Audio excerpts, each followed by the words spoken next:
अस्सलाम वालेकुम स्टूडेंट्स। हाँ जी, हमारा चैप्टर नंबर 3 जो है वो कंप्लीट हो चुका है और अब हम इसकी एक्सरसाइज को सॉल्व करते हैं। आप लोग अपने बुक्स का पेज नंबर 81 खोलें और 81 पे जो पहला क्वेश्चन है वो है 3.1 encircle the correct answers from the given choice. तो आप अपनी फर्स्ट जो एमसीक्यू है उसको देखें। Newton's first law of motion is valid only in the absence of net force. ठीक है, इसमें ऑप्शन ए है force, B net force, C friction and D momentum. तो न्यूटन का जो फर्स्ट लॉ है उसकी स्टेटमेंट ये है कि body continues its state of rest और uniform motion in a straight line provided no net force act on it. तो स्टेटमेंट हमें क्या कहा है कि when no net force is acting on the body then Newton first law will hold. तो इससे आपको क्लियर हो गया कि जब नेट फोर्स इक्वल टू 0 होगी, यानी ऑब्जेक्ट पे कोई भी नेट फोर्स अप्लाई नहीं हो रही होगी। नेट फोर्स का क्या मतलब है? तमाम फोर्सेस का सम। तो जब जितनी भी फोर्सेस अप्लाई हो रही हैं उन सब का सम 0 के इक्वल है तो न्यूटन का फर्स्ट लॉ जो है वो एप्लीकेबल होता है। तो बी ऑप्शन इसका करेक्ट आंसर है। Second MCQ is that inertia depend upon first option is force, B option is net force, C is mass and D is velocity. अब देखिए जो inertia है, inertia is also dependent on the body state of rest and motion.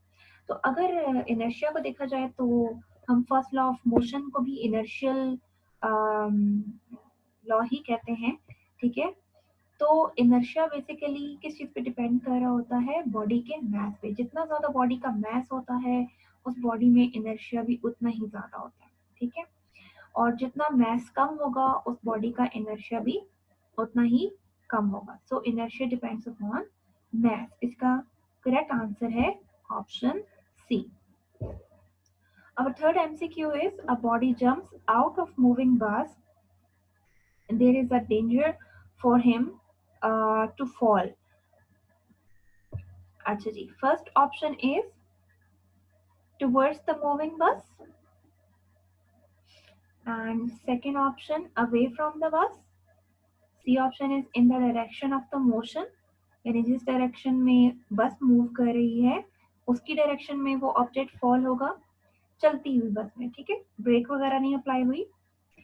और opposite to the direction of the motion. अच्छा, अगर बस move कर रही है और उसमें से कोई जंप करता है, ठीक है, तो वो किस डायरेक्शन में फॉल होगा? ठीक है, इसका करेक्ट आंसर है इन the direction of the motion.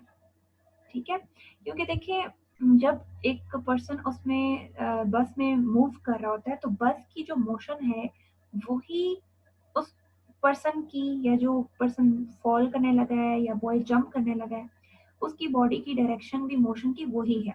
जब दोनों की सेम डायरेक्शन है तो जैसे ही वो जंप करेगा उसकी बॉडी में इनर्शिया की प्रॉपर्टी आ जाएगी एंड दैट इनर्शिया विल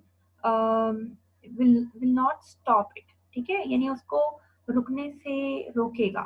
इसका मतलब कि वो फॉरवर्ड मूव करते रहने की कोशिश करेगा क्योंकि उसकी बॉडी में इनर्शिया है।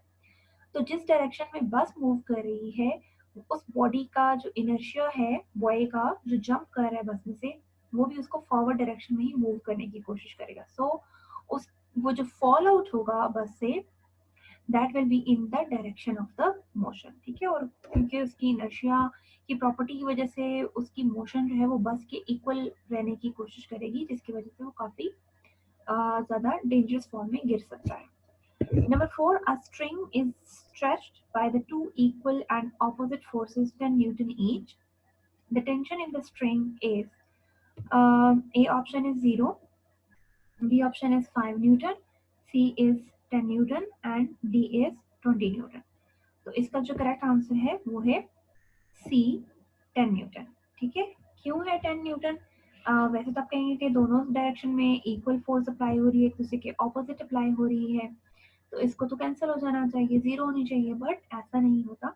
या कुछ ऐसे भी कह सकते हैं कि इन दोनों को सम हो जाना चाहिए और सम होकर 20 न्यूटन तो ऐसा नहीं है, बल्कि हम क्या करेंगे, हम देखेंगे कि इन दोनों मैसेज को अटैच करने वाली जो स्ट्रिंग है वो सिंगल है, ठीक है, आ स्ट्रिंग है। एक ही स्ट्रिंग के एक एंड से जो है, एक एंड पे 10 न्यूटन फोर्स अप्लाई की जा रही है और दूसरे एंड पे भी 10 न्यूटन फोर्स अप्लाई की जा रही है। तो इसको आपने वो जो आपने पेंडुलम वाले, सॉरी, पुली वाले केसेस पढ़े थे, तो आपने एटवर्ड मशीन वाला जो फार्मूला है वो अप्लाई करना है, फर्स्ट केस वाला, और उसमें आपने वेट या फोर्स जो है वो 10 न्यूटन रखना है, और इससे आपके पास जो वैल्यू आएगी सॉल्व करने के बाद वो आपके पास 10 न्यूटन ही आएगी, ठीक है। यानी कि अगर सिंगल स्ट्रिंग है और उसके दोनों डायरेक्शन में सेम फोर्स अप्लाई हो रही है, तो टोटल जो टेंशन होगी स्ट्रिंग के अंदर वो 10 न्यूटन होगी, ठीक है। नंबर 5 आपके पास एमसीक्यू है, the mass of the body decreases when accelerated, increase when it is accelerated, यानी उसकी वेलोसिटी में अगर चेंज हम लाते हैं, उसकी बॉडी में एक्सेलरेशन प्रोड्यूस होती है, तो मास पे क्या इफेक्ट होता है, वो इंक्रीज होता है, डिक्रीज होता है। नंबर सी इसके ऑप्शन है, decreases when moving with a high velocity, और नन ऑफ अबव। तो इसका जो करेक्ट आंसर है वो क्या होगा, ऑप्शन डी। क्योंकि देखिए मास जो बॉडी का होता है वो कांस्टेंट होता है और वो किसी भी चीज से चेंज नहीं होता। So mass is a constant property. So that is why nothing will be changed in the mass. No, ये decrease भी नहीं होगा और ना ही ये increase होगा. So no change in the mass of the body while increasing or decreasing the velocity. Okay, number 4 MCQ is two bodies of the masses M1 and M2 attached to the ends of an extensible string passing over a frictionless pulley such that the both moving vertically. तो ये आपके पास एटवर्ड machine वाला ये first case है, ठीक है। तो वो कह रहे हैं कि एक्सेलरेशन जो बॉडी में प्रोड्यूस होगी उसकी क्या वैल्यू है, तो आपने ये ऑलरेडी डिराइव किया हुआ है। तो ड्राइव जहाँ पे किया था, आपके पास पहली जो ऑप्शन है उसमें M1 और M2 न्यूमिनेटर में मल्टीप्लाई हो रहे हैं, और बी में दोनों में सब्ट्रैक्शन हो रही है, सी में एडिशन हो रही है, और डी में 2 टाइम्स प्रोडक्ट हो रही है। तो आपके जो पेज नंबर बुक का है 65, वहाँ पे आपने इसकी डेरिवेशन देखी हुई है, ठीक है। तो इसका जो करेक्ट आंसर है वो ऑप्शन सी है, ठीक है, ये वाला, दिस वन, जहाँ पे ये कर्सर है, ठीक है। m1 plus m2 divided by m1 minus m2 into G, ये आपके पास एक्सेलरेशन की वैल्यू है। इस केस के लिए आप पेज नंबर 65 पे भी देख सकते हैं। Number 7 is which of the following is the unit of momentum. Momentum का हमें फार्मूला पता है, p इज टू mv होता है, ठीक है। सो p is to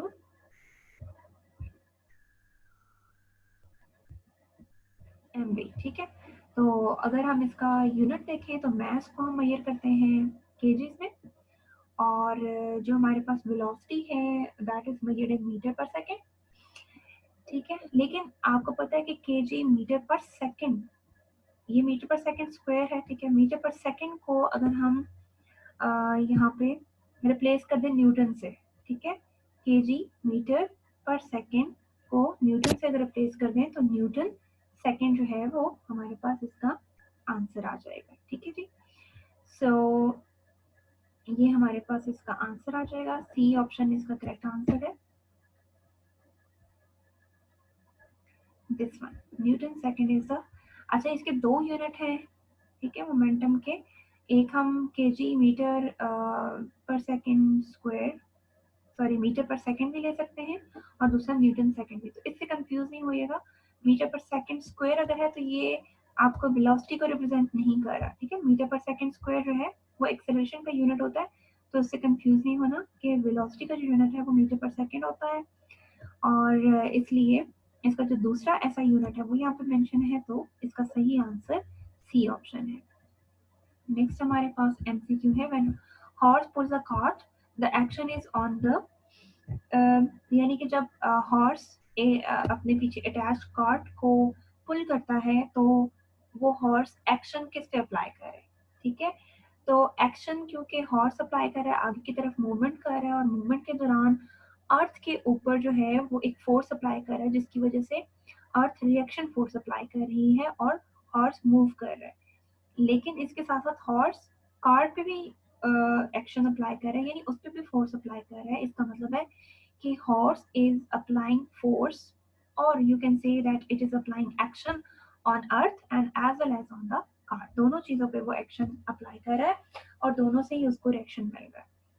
number 9 is which of the following material lowers the friction when pushed between metal plates। यानी आप इन 4 ऑप्शन में से किसको चूज करेंगे, और दो मटेरियल्स की जो लेयर्स हैं उनके दरमियान, आप मेटल की प्लेट्स के दरमियान इनमें से किस चीज़ को आप रखेंगे कि उन दोनों के दरमियान, मेटल की प्लेट्स के दरमियान फ्रिक्शन को आप लोअर कर दें या रिड्यूस कर दें। सो the best option is oiling. ठीक है, आपको पता है कि ऑयल सबसे बेस्ट लुब्रिकेंट होता है। वाटर या एयर या fine marble powder, marble powder तो देखिए मार्बल पे हम यूज करेंगे, हम उसको मेटल पे यूज नहीं कर सकते, और वाटर और एयर को हम लुब्रिकेंट के तौर पे तो यूज करते नहीं है। So the best option is oil. So आपके एमसीक्यूज कंप्लीट हो गए। उसके बाद जो हमारे पास 3.2 है हमारा क्वेश्चन, इसकी देख लें, define the following terms, inertia, momentum, force, force of friction and centripetal force. तो आपके पास ये 5 डेफिनेशंस हैं, ठीक है, और इनमें से जो पहली 3 हैं, first 3 these are given in your book, यानी इनकी जो डेफिनेशन है ये आपकी बुक में गिवन है। सो इनर्शिया की अगर डेफिनेशन देखें तो ये आपके पेज नंबर 58 पे इनर्शिया की डेफिनेशन है, और फोर्स की डेफिनेशन भी उसी पेज पे है, और मोमेंटम की जो डेफिनेशन है वो नेक्स्ट पेज पर है 59 पेज पे। ठीक है, तो आपने इसमें सिर्फ जो पिंक बॉक्सेस हैं, इनर्शिया, फोर्स एंड मोमेंटम की जो डेफिनेशन है पेज नंबर 58, इन दोनों की डेफिनेशन 58 पेज पे है और मोमेंटम की डेफिनेशन 59 पेज पर है। ठीक है, अच्छा, force of friction and centripetal force, इनकी भी मैं आपको पेज नंबर बताती हूँ। फोर्स ऑफ फ्रिक्शन की डेफिनेशन है पेज नंबर 72 पे। ठीक है, पेज नंबर 72 पे फ्रिक्शन की हेडिंग के अंडर फर्स्ट 5 लाइंस के बाद पिंक बॉक्स है। ठीक है, और वो फ्रिक्शन की डेफिनेशन है, the force that oppose the motion of moving object is called friction. तो ये आप अपना पिंक बॉक्स देखें पेज नंबर 72 पे। ठीक है, बुक की पेज नंबर 72 पे इसकी डेफिनेशन है। अच्छा, उसके बाद centripetal force, centripetal force is basically centrifugal force का जो है वो रिएक्शन है। सो आप इसके लिए डेफिनेशन के लिए आ जाए पेज नंबर 78। पेज नंबर 78 पे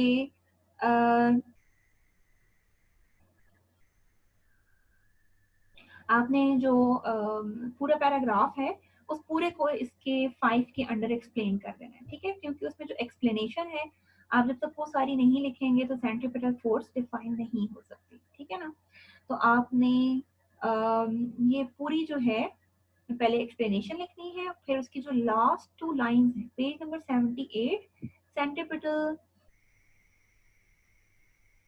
बल्कि सॉरी वो तो सेंट्रीफ्यूगल है। ठीक है, बल्कि इसके सेंट्रीपिटल फोर्स की जो डेफिनेशन है सेंट्रीफ्यूगल के बिल्कुल एंड पे है, तो आप पहले सेंट्रीफ्यूगल को एक्सप्लेन करेंगे। ठीक है, पेज नंबर 78 से ही, और उसकी एक्सप्लेनेशन के ही अंडर आप सेंट्रीपिटल फोर्स की डेफिनेशन जो उस पैराग्राफ में है आखिरी 2 लाइंस वो भी आप साथ लिखोगे। ठीक है, तो पूरा पैराग्राफ आपको सेंट्रीफ्यूगल फोर्स का इस सेंट्रीपिटल फोर्स की एक्सप्लेनेशन में लिखना है। ठीक है, तो आपने ये सारा काम अपनी नोटबुक्स पे करना है। अच्छा, उसके बाद 3.2 आपका कंप्लीट हो गया। नेक्स्ट आपके पास 3.3 है, ये मैंने आपको जो नोट्स भेजे थे उनमें इन तीनों के डिफरेंसेस लिखे हुए हैं। ठीक है,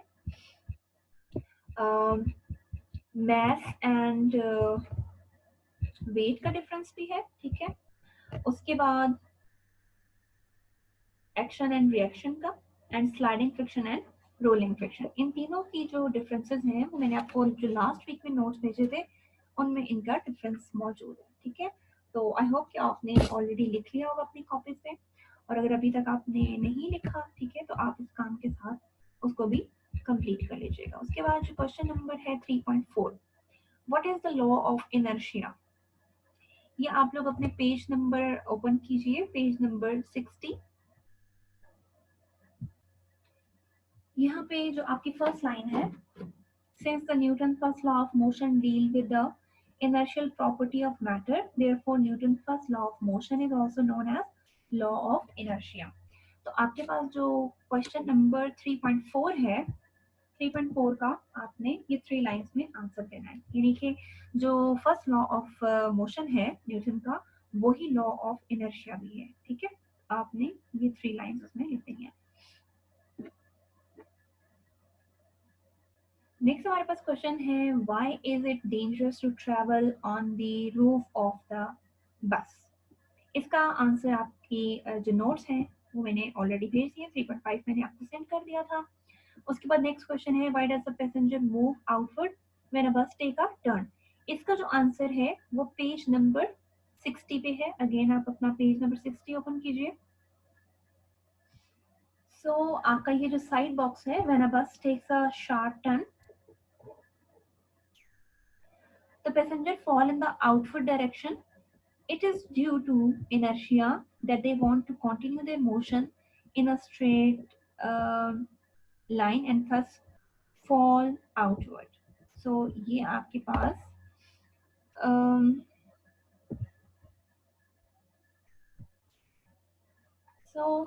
ये आपका आंसर है 3.6 का। ठीक है, और इसमें क्या बता रहे हैं कि अगर बस जो है वो शार्प टर्न लेती है तो इनर्शिया की वजह से जो बॉडी है वो फॉरवर्ड डायरेक्शन में या स्ट्रेट लाइन में मूव करती रहेगी, जबकि बस ने तो टर्न ले लिया है। ठीक है, इसकी वजह से जो है वो फॉरवर्ड डायरेक्शन में या आउटवर्ड डायरेक्शन में जो पैसेंजर है दैट कैन फॉल। ठीक है, इन द आउटवर्ड डायरेक्शन, जिस डायरेक्शन में बस पहले मूव कर रही थी, और उसकी रीजन क्या है, इनर्शिया। तो बॉडी के अंदर जो इनर्शिया है उसकी वजह से वो आउटवर्ड डायरेक्शन में मूव करेगी शार्प टर्न जब बस लेगी। नेक्स्ट आपका क्वेश्चन है 3.7, how can you relate a force with the change of momentum of the body. इसका आंसर पेज नंबर 67 पे है। तो पेज नंबर 67 पे फोर्स एंड मोमेंटम का टॉपिक है। ठीक है, और वो फुल टॉपिक आपने पूरी डेरिवेशन अपनी कॉपीज पे करनी है। मैंने जब लेक्चर आपको दिया था, ठीक है, वीडियो भेजी थी, तो उसमें भी मैंने आपको बताया था कि इस टॉपिक पे क्वेश्चन है आपका एक्सरसाइज का। तो ये आपने पेज नंबर 67 पे फोर्स एंड मोमेंटम का जो टॉपिक है वो फुल, जहां से हेडिंग स्टार्ट हो रही है वहां से लेकर एंड स्टेटमेंट और यूनिट्स तक, वो आपने पूरा टॉपिक 3.7 के आंसर में लिखना है। नेक्स्ट आपका क्वेश्चन है 3.8, और ये क्वेश्चन जो है, what will be the tension in a rope that is pulled from its end by the two opposite forces 100 Newton ई।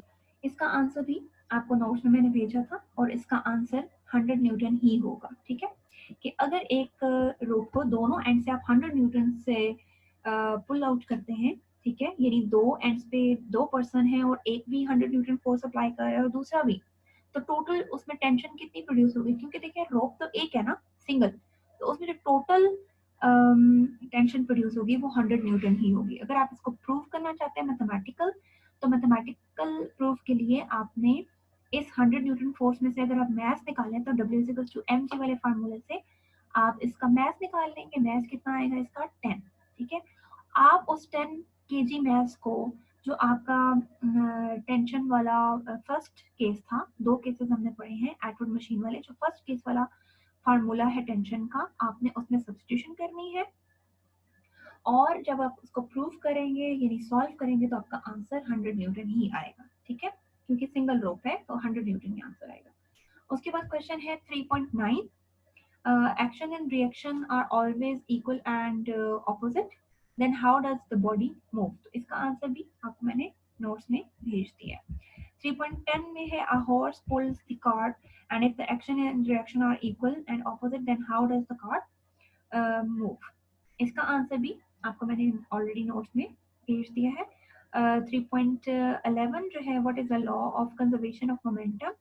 अच्छा, इसका जो आंसर है कंजर्वेशन ऑफ मोमेंटम का जो पूरा लॉ है ये आपने बुक से करना है, ठीक है। इसके लिए आप अपनी बुक्स का पेज नंबर 69 ओपन करेंगे, ठीक है। सो 3.11 3.11 का आंसर मैं आपको बता रही हूँ। तो law of conservation of momentum के बारे में पूछा, तो सबसे पहले आप हेडिंग लिखेंगे law of conservation of momentum. फिर आप बल्कि ये मैं पूरा एक्सप्लेन भी कर चुकी हूँ आपको कि आपने इस पे क्वेश्चन कैसे लिखना है। फिर सिस्टम की डेफिनेशन आप लिखेंगे, ठीक है। फिर आप आइसोलेटेड सिस्टम की डेफिनेशन लिखेंगे। फिर उसके बाद आपने ये देखिए law of conservation of momentum की स्टेटमेंट लिखनी है यहाँ तक, पिंक बॉक्स तक। उसके बाद आपने यहाँ पे एक्सप्लेनेशन की हेडिंग स्टार्ट कर देंगे, ठीक है। और ये एक्सप्लेनेशन अगले पेज पे जाएगी,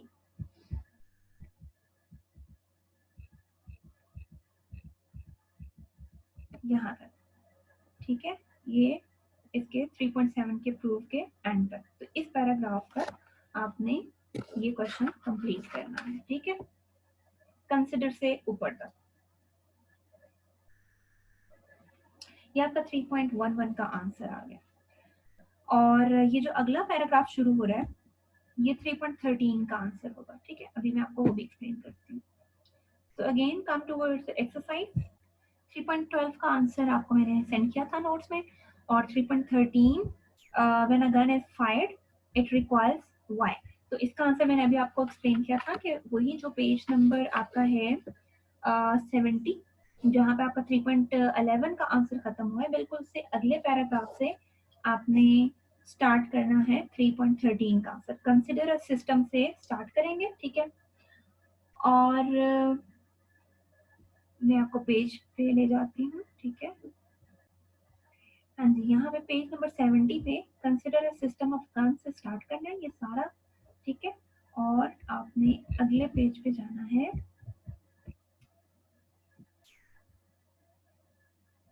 यहाँ तक, ठीक है, बुलेट तक।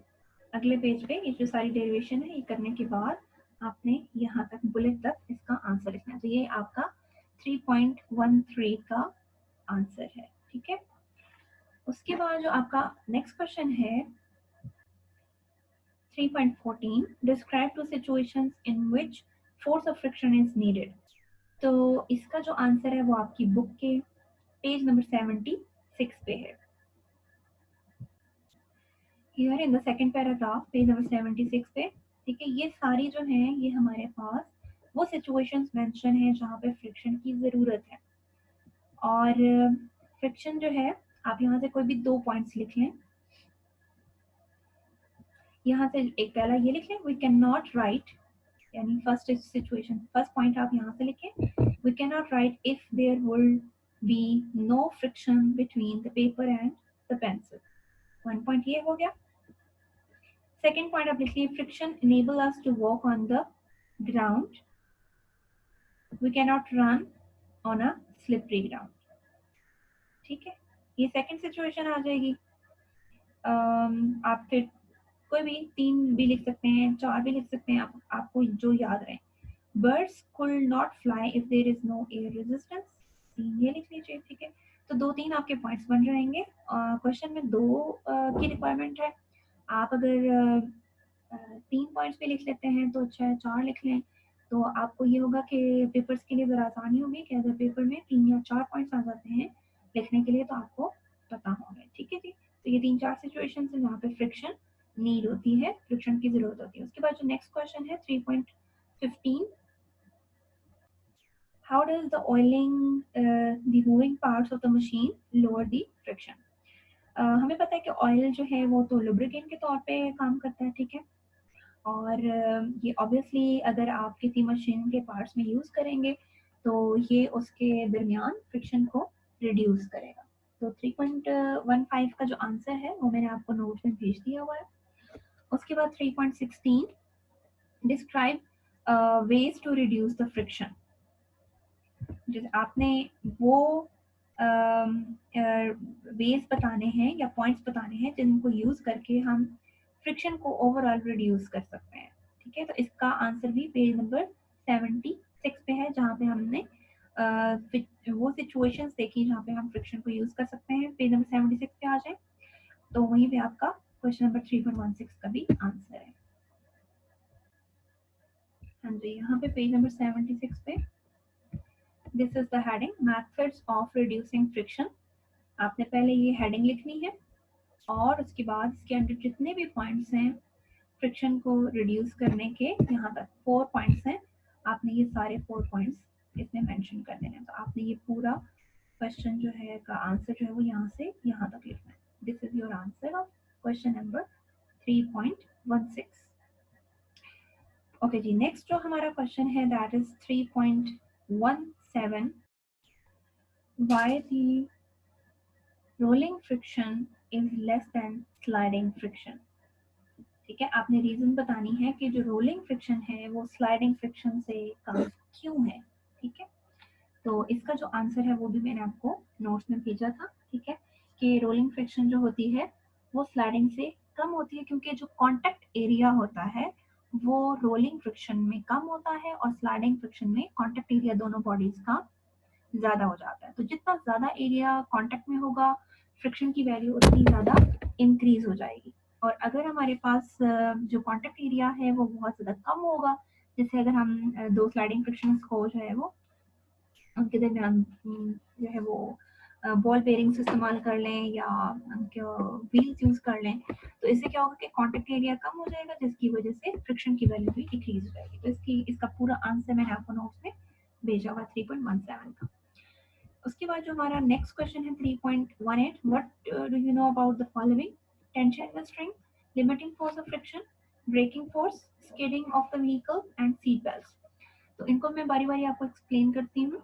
टेंशन इन द स्ट्रिंग, इसका आंसर यानी टेंशन स्ट्रिंग के अंदर कैसे प्रोड्यूस होती है उसके बारे में आपको बताना है। और इसका जो आंसर है इसका आंसर पेज नंबर 64 पर है। पेज नंबर 64 पे आप आ जाएं। Tension and acceleration in a string, तो आपने टेंशन की पहले हेडिंग लिखनी है। ठीक है, और आपको फिर इसमें लिखना है कि consider a block supported by the string, the upper end of the string is fixed on the stand as shown in the figure। ये फिगर भी साथ बनाएंगे। and let W be the weight of the block, the block pulls the string downward by its weight, this causes a tension T in the string and the tension T in the string is acting upward at the block. As the block is at rest, therefore the weight of the block acting downward must be balanced by the upward tension T in the string. Thus the tension T in the string must be equal and opposite to the weight of the block. तो ये पूरा जो paragraph है ये आपने एक string के अंदर टेंशन कैसे प्रोड्यूस होती है और वो किसके इक्वल होती है ये सारा आपने इस पैराग्राफ के अंदर लिख देना है। ठीक है, तो आपके जो पहला ये पार्ट है क्वेश्चन नंबर 3.18 का, तो ये आपने पहला पैराग्राफ के आंसर में लिखना है। ठीक हो गया। उसके बाद जो दूसरा हमारा पार्ट है लिमिटिंग फोर्स ऑफ फ्रिक्शन। ठीक है, इसकी भी आप डेफिनेशन लिखेंगे और इसका formula page number 73। Force of limiting friction की जो डेफिनेशन है वो पेज 73 के सेकंड पैराग्राफ में है। Second paragraph line number 4, the maximum value of the friction is known as force of limiting friction। Clear, ये इसकी डेफिनेशन है। आप आगे भी लिखेंगे it depend on the normal reaction between the two surfaces in contact. ठीक है, यहाँ तक ये आपने इसके आंसर में लिखना है और फिर आपने एफ एस का ये फार्मूला भी लिखना है। This one F S is equal to mu into R. आप पहले हेडिंग लिखेंगे फोर्स ऑफ लिमिटिंग फ्रिक्शन, फिर आपने ये 4 लाइंस लिखनी है एंड देन उसका फार्मूला, क्योंकि ये फोर्स है तो उसका यूनिट न्यूटन ही होगा। आप एफ एस के दो फार्मूले लिख सकते हैं, एक ये वाला और एक दिस वन, 3.21 एंड 3.23। ये आप दो फार्मूले फोर्स ऑफ लिमिटिंग फ्रिक्शन में लिख सकते हैं। ठीक है, अब तीसरा जो पार्ट है ब्रेकिंग फोर्स, इसका आंसर है पेज नंबर 75।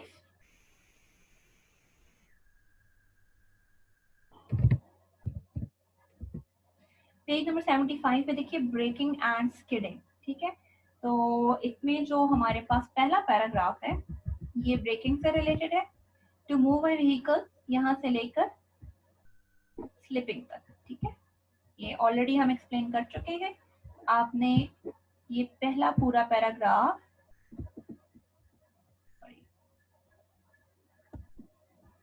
यहाँ से टू से लेकर to move a vehicle on the road से लेकर prevent them from the slipping तक, ठीक है।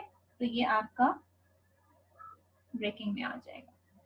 उसके बाद जो अगला पार्ट है वो है स्किडिंग, और इससे जो अगला पैराग्राफ है वो स्किडिंग में आपने लिखना है। जो आपके क्वेश्चन नंबर 3.18 का फोर्थ पार्ट है स्किडिंग ऑफ द व्हीकल, उसका बिल्कुल नेक्स्ट पैराग्राफ में आंसर है पार्ट नंबर 4 का, ठीक है।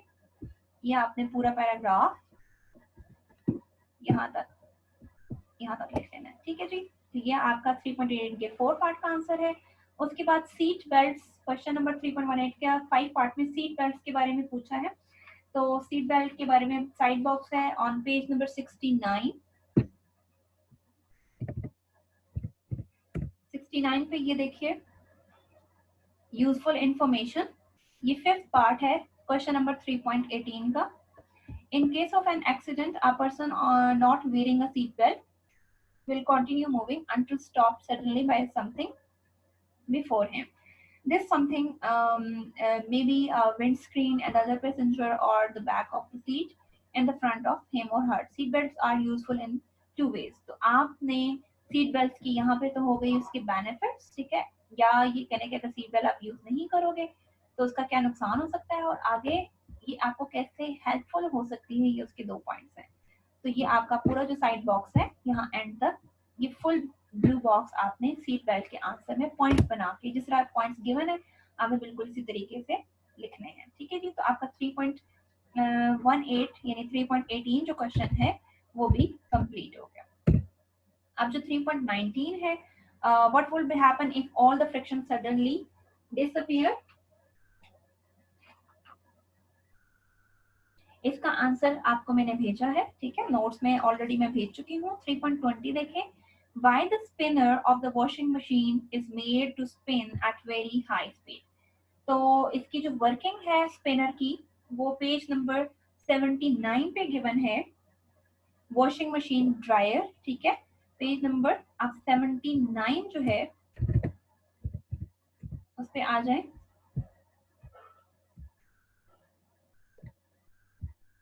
ये वॉशिंग मशीन है ड्रायर, तो इसमें वो जो स्पिनर है, ठीक है, ये स्पिनर वॉशिंग मशीन का इतना फास्टली क्यों मूव करता है।